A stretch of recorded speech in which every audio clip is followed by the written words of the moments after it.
D780 is good for everything the D750 is good for. Weddings, portraits, documentary. Just as a general all-around camera.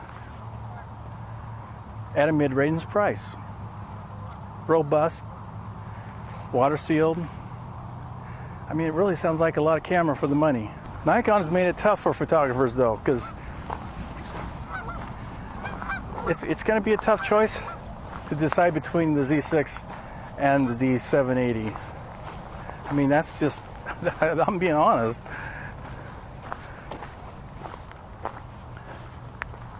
I mean, basically the same price, or they're going to be once things settle down probably.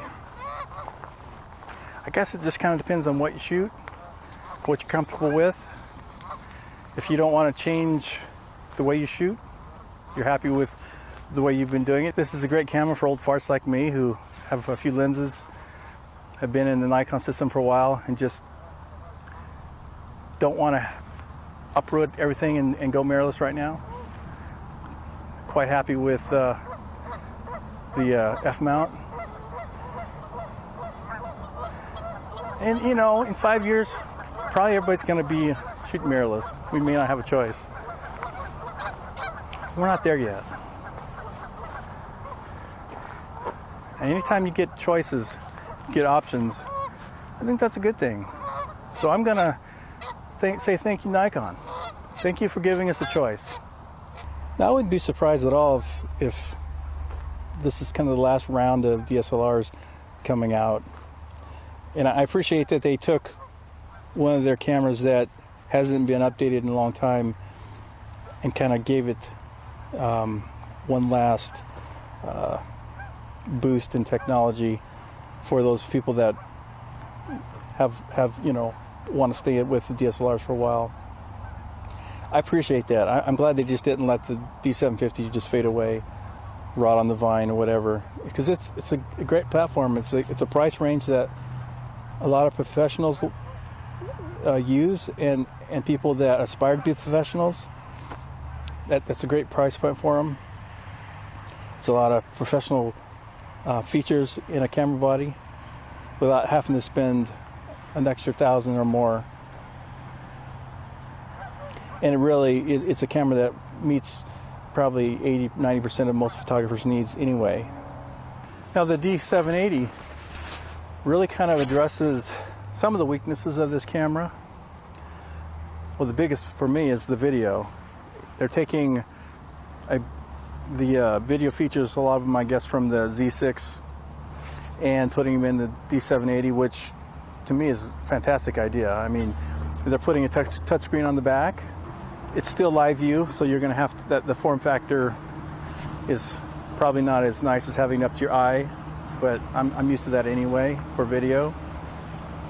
But if I've got face detect or eye detect, that really opens up a lot of autofocus features that would be things that opens up areas that I couldn't normally try with the camera I have now.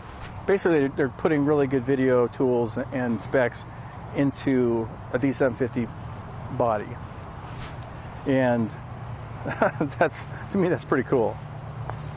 I like that it has dual card slots, and I also like that it has the same card slots. I just have never understood why Nikon would, when they design cameras with dual card slots, would put two different types of card slots. Something that's been left off that might be an issue for some photographers. I don't think there's a vertical grip for this camera. I don't use them. I don't really care for them, but I do know that a lot of people do use them and really like them. So that could be an issue for a lot of people. For me, it's not. And I'm just going by what my needs. I don't know what everybody else needs. I don't need a vertical grip.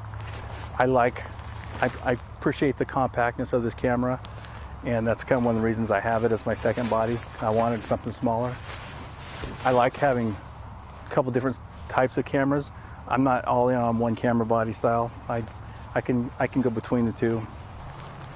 Another feature that might be of concern to some photographers is the pop-up flash. I don't think it's going to have a pop-up flash. I think that unless I missed it in the specs.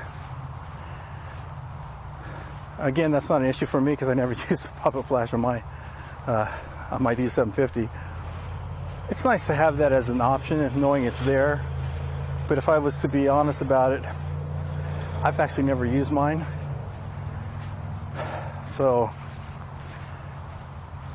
you know, I don't mind not having it. And there are benefits to not having it as well as having it for design purposes. And those are really the only negatives I have with the camera, or that could be negatives as far as I could see. There's a lot more positives, I think, than negatives.